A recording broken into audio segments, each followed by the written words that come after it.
beautiful souls. Welcome back to the How to Attain Enlightenment podcast. My name is Erica Blackbear.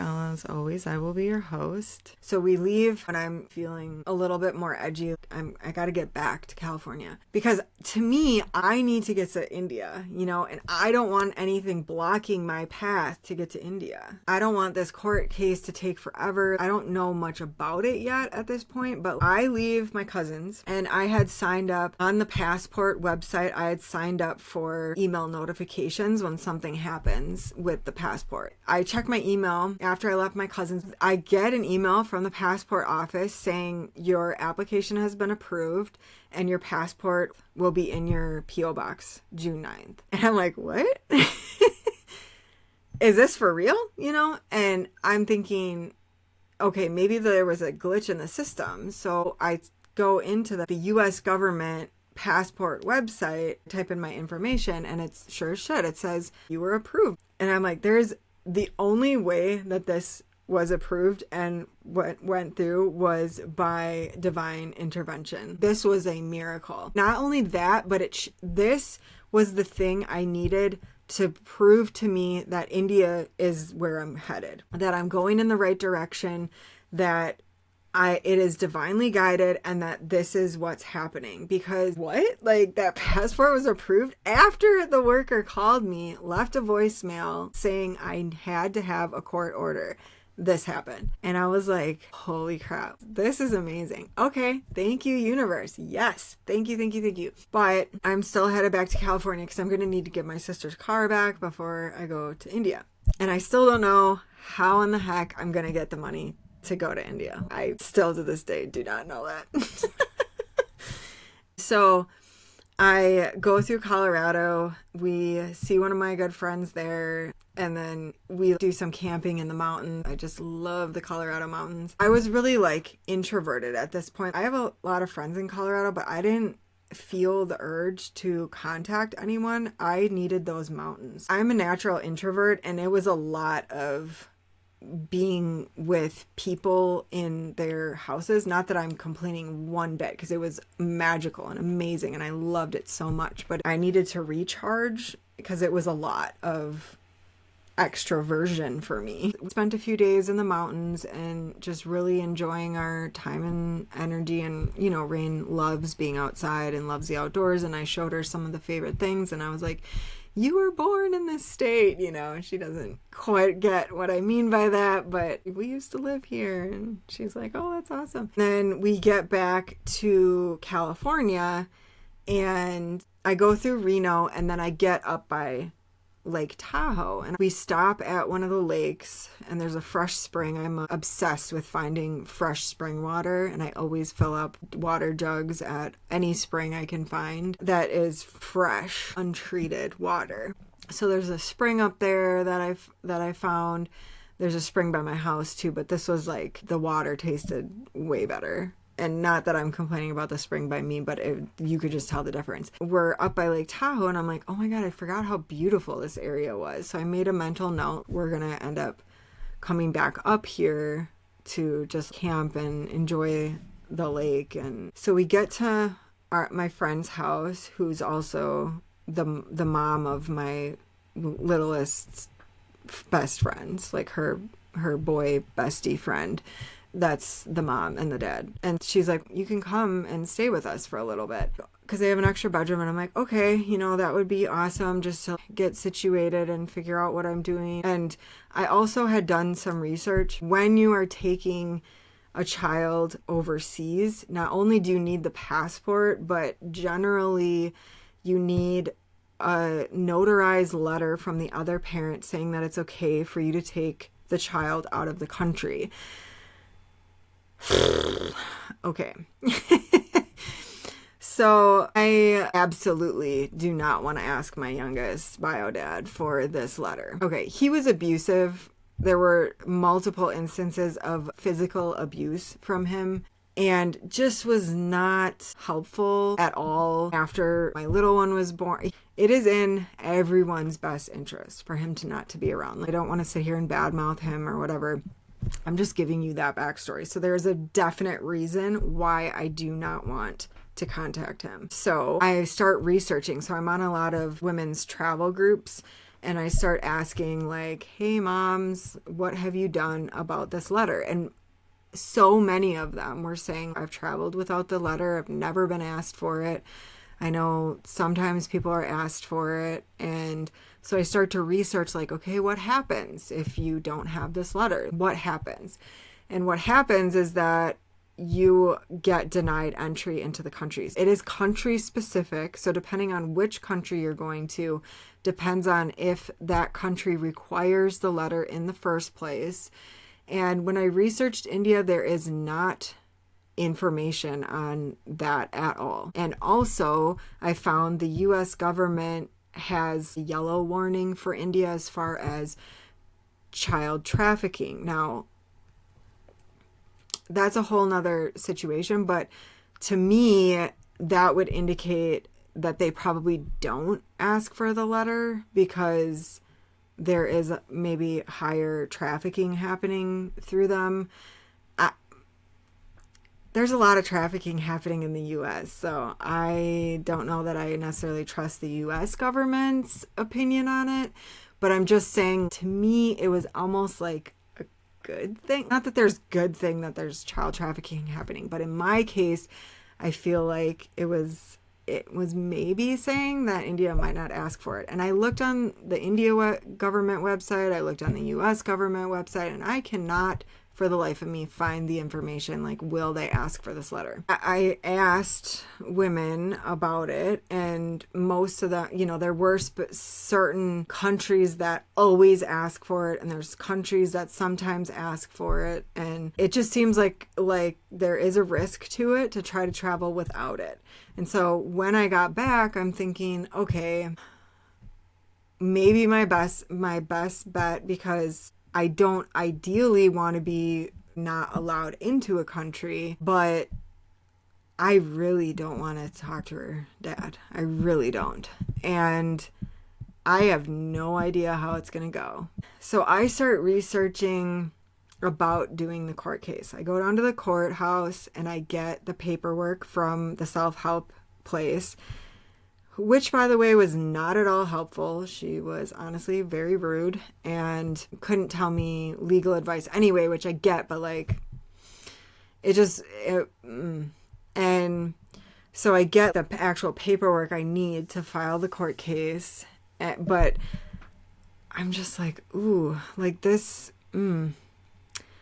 seems like a lot, but in theory, you would think that having a history of abuse and that he abandoned his child over 5.5 years ago would go in my favor. However, I ended up finding a group on Facebook. I randomly came across it because I'm trying to find either free legal help or advice. There is none in my area because I'm in a smaller town area where I'm fairly close to Sacramento, and it seemed like there was one organization that it said that they covered my area, but when I actually called them, they were like, no. I didn't want to go into it blind. I wanted to know what I was getting into, and I'm just trying to figure out, is this the best? I'm doing all this research. Ooh, what is the best option here? I'm trying to listen to my guides, but I'm getting stressed and it's not helping anything. I finally come across this Facebook group. It's called something like Legal Help for Single Moms of California. And I'm like, that is me to a T. So I joined the group and just thinking, okay, there's some moms in here who could give me some information. I do a post about our situation. I didn't explain the whole thing, but I kind of gave the overview. And does anybody have any advice? What do you think I should do? What I didn't know was that the guy who runs the group, so no men are allowed in the group. He's the only man in the group, but he's the one that started the group. And he is actually not a lawyer. I thought he was initially, but I think he's paralegal or something like that. I forget what his actual title is. He commented and he's like, oh, I'll do a free consultation with you and can give you some advice about this. So I'm like, great. There's something that I am going to mention that actually came before all this, but I'm just going to continue in this vein because I don't want to be too confusing. So I have this conversation with him and He's like, do not start the court case. He's like, why would you do that? And I'm like, well, I need the paper to be able to travel overseas is what it looks like. And he's like, he's not involved. Do not start this. You're lucky. And like, he's kind of scared the crap out of me. And I'm like, oh my God. Finally, I explained a little bit more. I was kind of honest. I'm going to need to travel regularly with my child for my work coming up. I know that already. And then he wants to know what work. And so I was honest with him and I told him exactly what was going on. And I thought for sure he was going to be like, okay. But no, he was like, I told him that I'm going to India to attain enlightenment. Like, I told this legal man. I thought for sure he was going to be like, okay, weirdo. Okay. But no, he was like, fuck yeah. And he got super excited. And I was like, really? Like, he was like really excited. And I was like, oh, that's like awesome. Like, yes, I love this response. Like, I don't often get this response okay, awesome. And he's like, okay, I get why you're wanting to do the court case. I'm behind you, you know, but he's like, I'm not going to lie to you. Like, this isn't going to be easy. If you start the court case, he can ask for custody at any point, and you've already done the legwork for him. And why give him that opportunity, you know? And the courts will grant it. Even though you have a history of abuse, there isn't anything, there is no police report on file, etc., etc., because it all happened at the intentional community. So it's not a place you really call police to. Not because they don't allow police or anything like that, but it's just like, you just don't want the police in that scenario. Everybody knows your business, and it's just, there's a lot of reasons why you don't want to call the police. Not that I wouldn't if I needed to, but he was already out of the house. I wasn't almost dying or anything like that. He's like, you don't have any actual proof. It's your word against his. And I'm like, man, that sucks. And then he said that once you open that door, even if he doesn't show up, which is the best case scenario is that he doesn't show up, right? But if he shows up and asks for custody, they will grant it. And then you might have to have your kid with him for summers, even though he's out of state. And there is no way. There's too many red flags with this guy for me to allow my daughter to be with him alone. There's no way, especially for an extended period of time. When I heard that, I was like, oh man, I really need to think about this more, you know? And understanding that the court isn't just going to take... I'm thinking, like, why would the court not side with me? There's no good that can come out of her being around him or him being involved.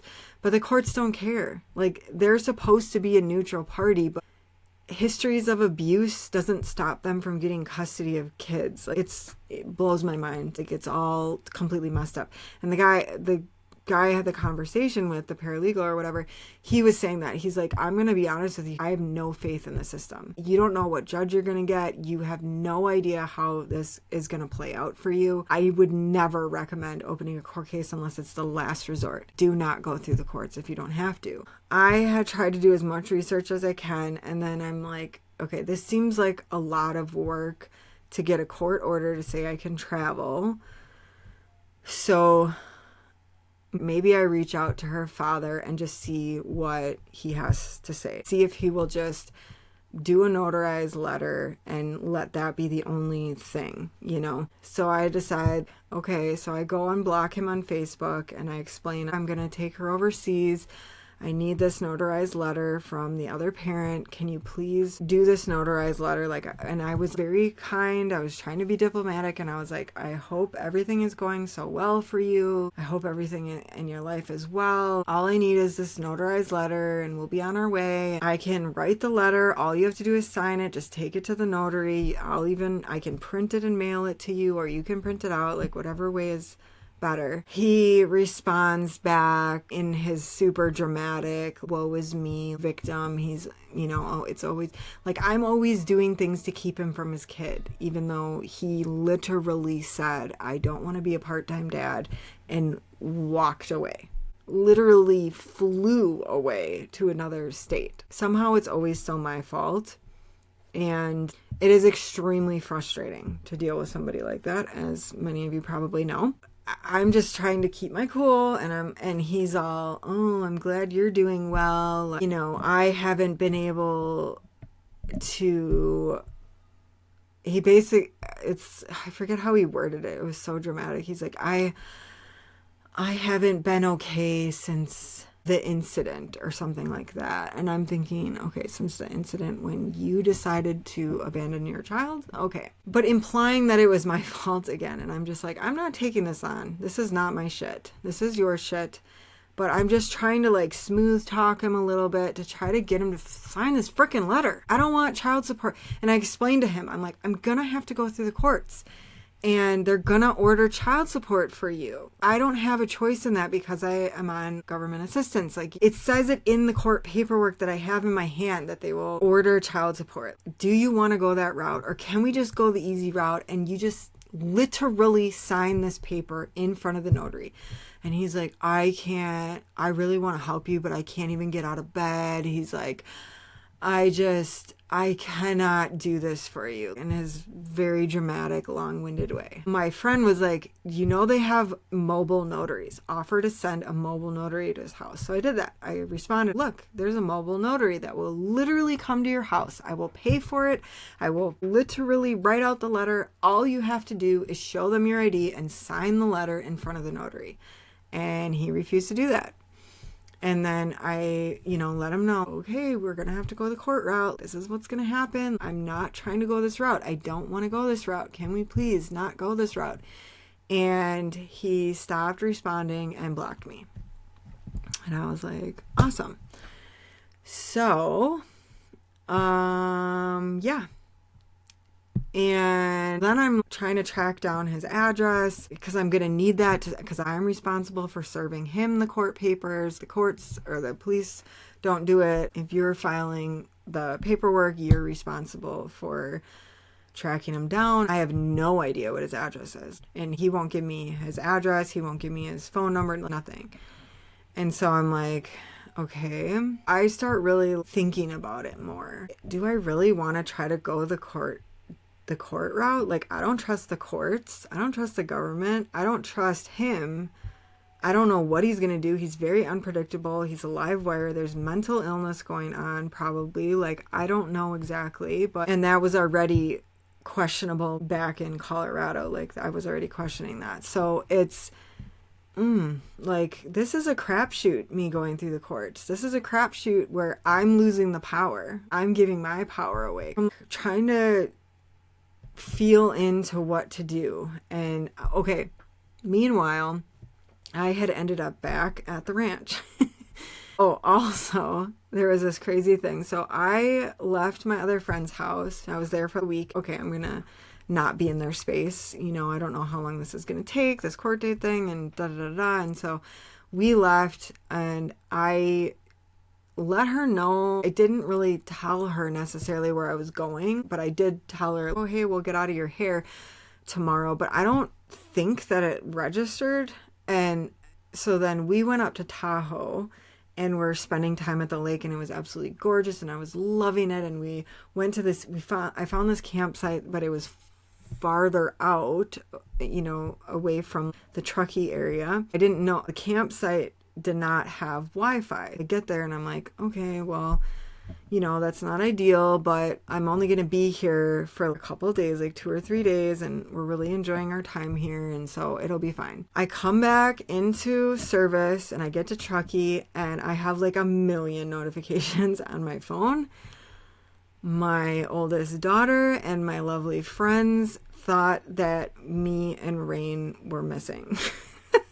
And had started all these posts on Facebook trying to find us, like were trying to track us down in different ways, called the police. All these things happen. And I was like, what? Like, it was like this explosion that I came back to, and I'm like, holy shit. So I call my daughter and I'm like, hey, we're fine. And she's like, Mom, we called the police. I didn't know where you were. And I'm like, girl, there are days where I don't hear from you, and I didn't think you would even notice that I was gone. I literally didn't. And so that was a whole other thing that made crazy people come out.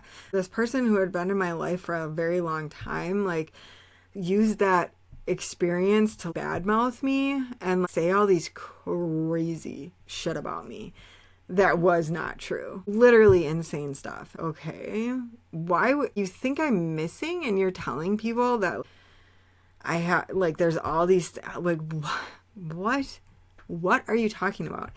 And so I had to cut her out of I confronted her, not in person because she's not in the state, but I confronted her on Messenger after I heard about all the things that she was saying about me. And I was basically, and this is somebody that's like family, not direct blood family to me, but it was absolutely crazy. And so I was like, okay, another person that's clearing out of my life. Just clear them on out. Just keep it going. Keep it going, universe. Show me who doesn't belong. Because honestly, that was so ridiculous that all I can do is laugh about it and be a little bit shocked because I didn't know she thought that way about me. But I'm glad it came out because that doesn't have any place in my life. You know, it was just this really interesting thing. And then my sister, who was obviously involved in the whole ordeal, was actually on her way to Truckee to try to find us at the time. I connected with her and we ended up going to the lake and just enjoying the lake for a couple hours. And it was beautiful and we had a good time. Just really interesting. So that happened prior to all of the court case and stuff. So then I started really digging in. Okay, what am I doing? I need to make a decision because this is holding up my trip. Am I going to roll the dice and just go without this notarized letter and hope that I make it in? Am I going to do the court case? And initially I was like, I want to do everything by the book. I don't want to risk anything, you know? But then I realized the bigger risk was going through the courts. That was 100% the bigger risk. 1,000,000%. I'm not going to have to send my daughter to someone that I absolutely do not trust in any way, shape, or form, being around her alone, if I risk taking her out of the country without the letter. And so many women have told me that they were never asked for it. So I started checking in with my guides. And I started thinking, too, the passport ended up in my lap without his signature, without a court date. That came without the courts. That now I just had the epiphany that, holy shit, that was also a sign that I didn't need to go through the courts, because that was another reason why I thought I was opening the court case, but that came without the courts. So it was almost like my guides were like, you don't need the courts, but then they let me kind of figure it out on my own, you know? And I realized it was divinely guided that I ended up with the passport. It was a miracle.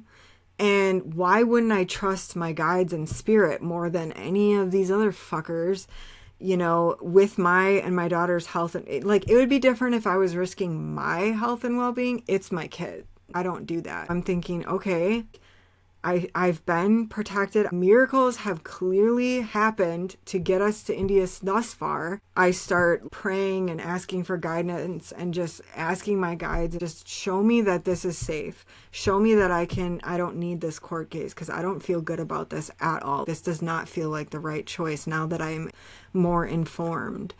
And I got the message like, you're good. You don't need to go the court route. We got your back. You're going to get there. You're going to get there with no issues. Okay, I'm not going to do the court case. So I ended up back at the ranch, and this was the end of, June. I got back to California the third week in June, and then I was kind of putzing around at a different friend's house and did some camping. So I think it was right around the 1st of July-ish that I ended up, so my friend who I was renting from prior, she was also wrapped up in the whole Erica's missing thing. And so I talked to her on the phone. She's like, where are you? I'm back in California. And she's like, oh, do you need a place to stay? And I'm not going to lie, I don't have rent money. I'm literally living off of less than $700 a month. And she's like, don't worry about it. In my eyes, you're square. So while I was living here, I actually raised my own rent because I didn't feel like she was charging me enough for rent and I wanted to contribute more. I think that that's what it was. So I thought, okay, I'm just going to come back for a couple weeks. And I've been here for about 2 months now. And I'm so incredibly grateful. Oh my God, am I grateful. But also, I need to get to India. And I'm comfortable here. There's a level of comfortability here because I lived here for so long and it feels like home and I'm close with the people here. But at the same time, it's not home anymore, you know? And I feel like I need to be back in kind of a flow state. And so I am taking some time here while I'm here to pre-record a bunch of podcast episodes. And that's another part of the story. I'll finish that in a minute. And then we're going to go and travel a little bit in California some more and get back into that flow. Because when I'm traveling, I am super in the flow. I also am in the flow when I'm in nature. Not that I'm not in nature here. It's out in the middle, you know, it's not in the city.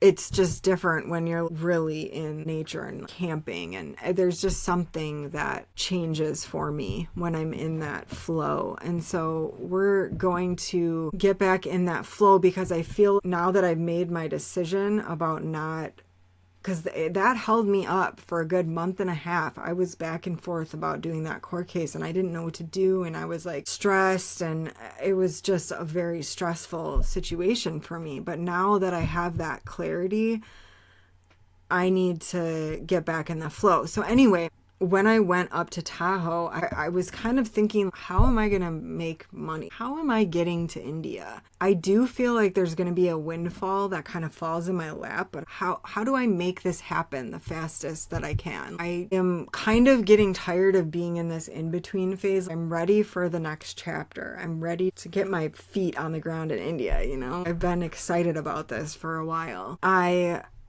have also been getting like the love messages quite a bit. So everything, I know everything's like right there. Like I can just feel this whole big manifestation almost in my physical life, but it's not there yet. And so I'm like really working so hard to try to get it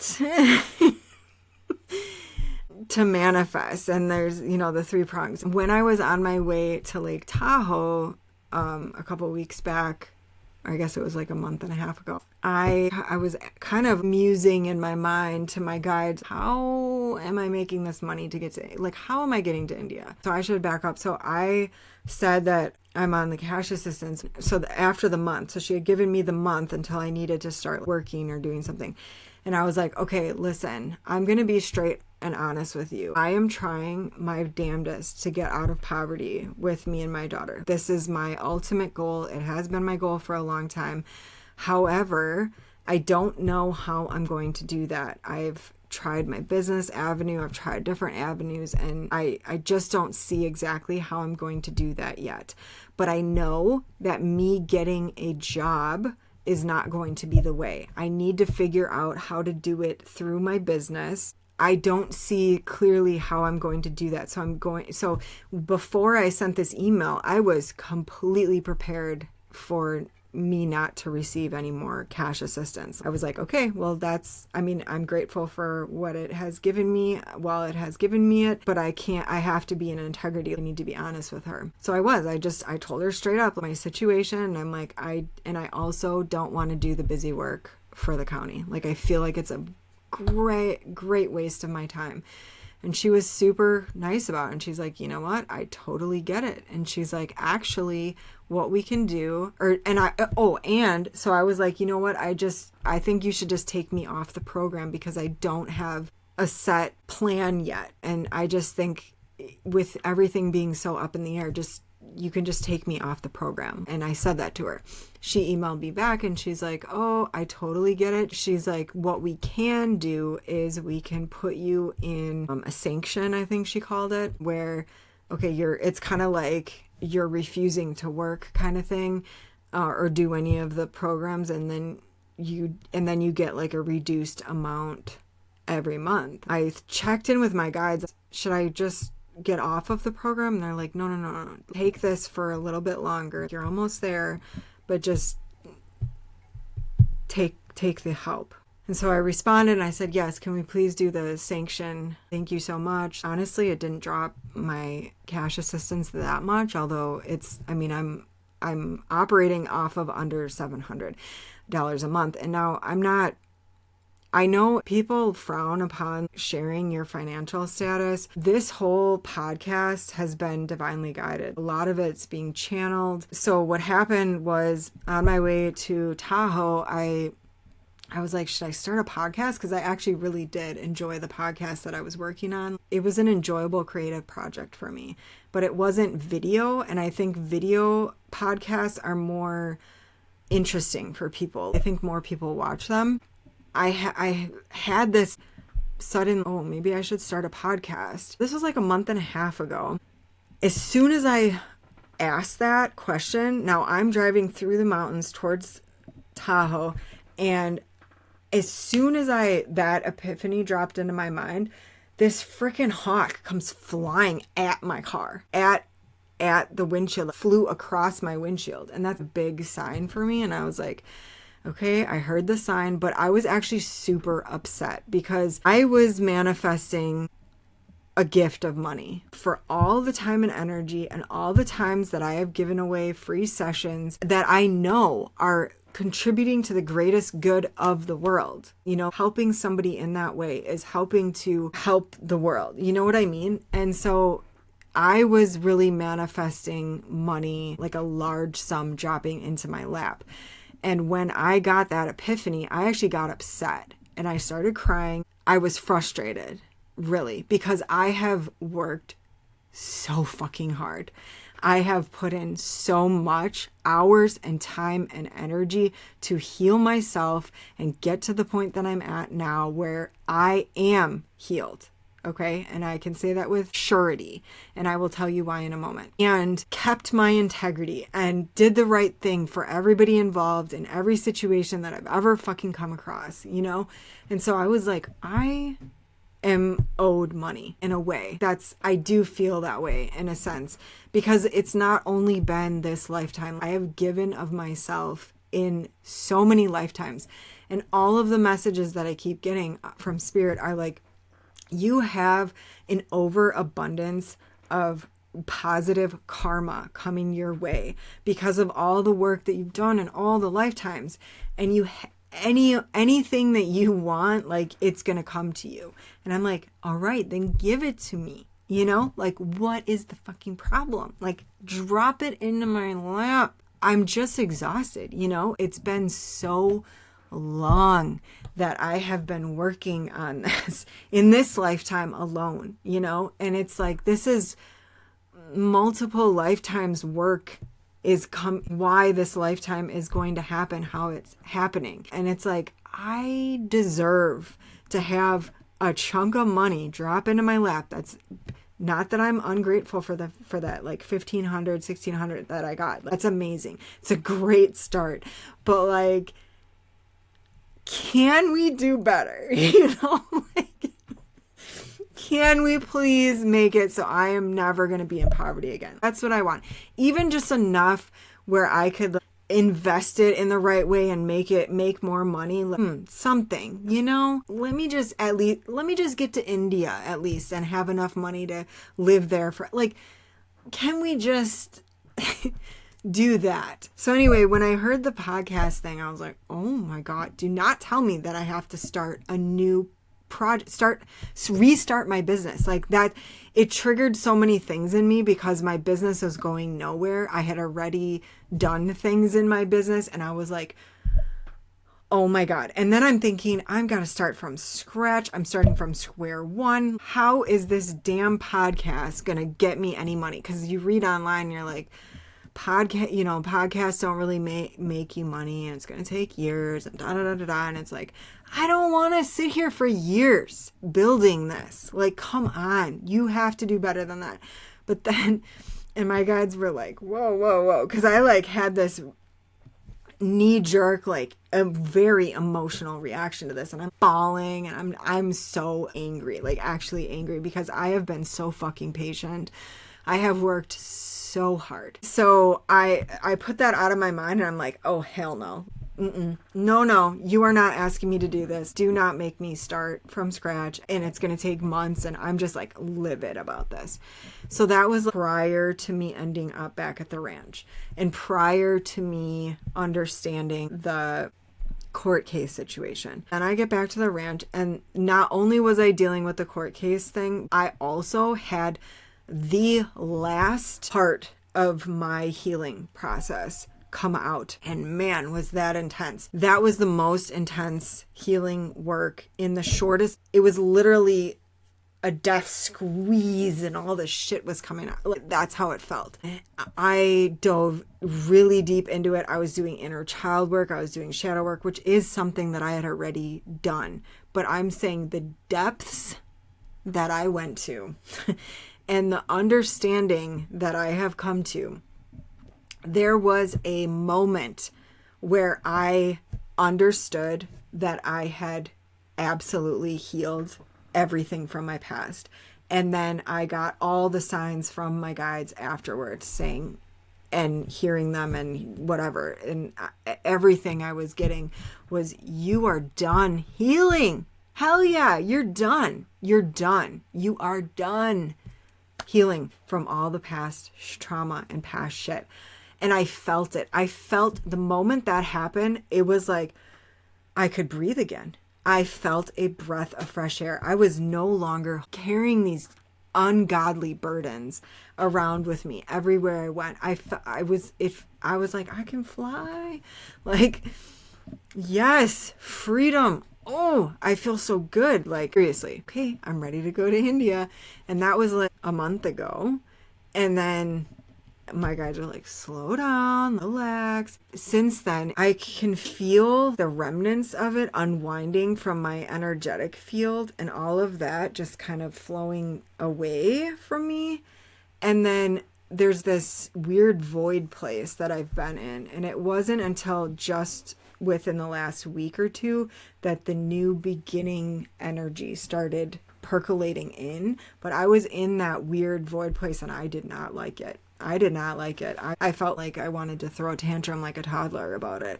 I was like, all right, I'm done with that. Let me into the new beginning. Seriously. And my guides in the divine were like, girl, you got to let your system reset. You're resetting on every level, and you have to let the process happen. And I'm like, I don't want to. I am done. I am done. I'm free. It felt like I was free from a prison that I have been imprisoned in for 40 years. And that's the only way I can describe it. Probably about 3 weeks ago, I finally got on board with the podcast because I had purged all that emotion and all that energy. I'd released all of that past shit. And once I was done with that, then I could wrap my head around starting the podcast. And I also understood that I'm not starting at square one. And it also isn't going to take that long. I don't know what the podcast exactly does. I don't know if the money comes directly from the podcast or if the podcast leads me to the correct connections, or I don't know exactly. Or maybe the podcast just gets me in the right flow, the creative flow, in order for the manifestations to come into my world. I don't know, but it could be any of those things. All that I know is that it's not going to take that long for the manifestations to come in. And so I'm on board with the podcast. And I enjoy it. And I also knew right away that the podcast was going to be different. I knew that I was going to share this part of my story. And it feels good because it's positive. It feels like it's positive energy that I'm putting out, and not focusing on the past. Yes, I have to explain some of the past too, so that people can understand where I am right now. I've come so far, but also I can feel it. It's different. How I talk about it, how I think about it. I am healed because I think about it differently. Like, to me, it's just this thing that happened. There is no emotional charge to it. I don't feel anything about it. I don't feel any type of way. I can talk about it so matter-of-factly, and there is zero emotion around it. And I'm also not fearful. I was fearful about the people who imprisoned me, were terrible to me. I was fearful of them, and now I'm not. I have no fear. I caught you up. That's where I'm at. I'm going to end this podcast here. Obviously, the podcast isn't over. Hopefully, by the time this podcast episode airs, hopefully I am in India. Fingers crossed. I don't know what's gonna happen. Thank you so much for joining me. I hope you have a wonderful week, and I will see you next time.